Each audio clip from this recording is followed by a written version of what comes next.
George V. He was King of Great Britain, he was Emperor of India, and he was almost certainly murdered.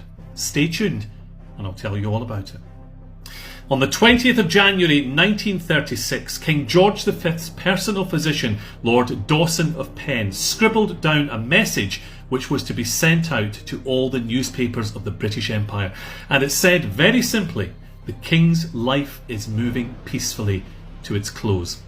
Now, the serenity of that statement would suggest that this eminent physician had noticed what was happening in the King's body, had accepted it as a natural and inevitable outcome of his illness, and was prepared to let that illness run its natural course, except it seems we know now that that may well not have been the case at all.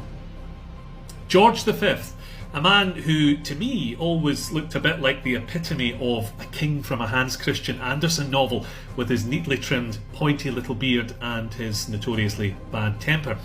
But he was also a real-life king and emperor. He ruled a third of the world's surface as the head of the British Empire.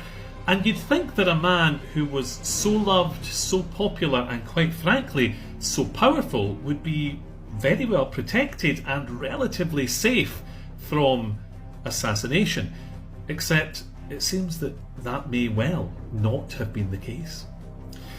You see, by 1935 the king wasn't well at all, and in fact he hadn't been well for quite some time. Since the end of World War I, his health had been failing, but by the time 1935 had rolled around, he was relying more and more on oxygen tanks to get him through the day. He was an incredibly heavy smoker and he had very, very serious lung disease. So much so that his physician at the time, Lord Dawson of Penn, in 1935 had told the then Prime Minister Stanley Baldwin that the King was, and I quote, packing his luggage and getting ready to depart. And there's a name we should remember in the telling of this story, because it's going to crop up a lot. Lord Dawson of Penn, this chap here, or as he was known until he was ennobled, Bertrand Dawson. Now, he was an incredibly eminent physician of his time, so eminent in fact that by the end of George V's life he had been made physician to the royal family and therefore was the King's personal doctor. But despite the King's continuing health struggles, he had soldiered on in his role as sovereign, and he had done that with the aid of as many medical advancements as there were to rely on at the time.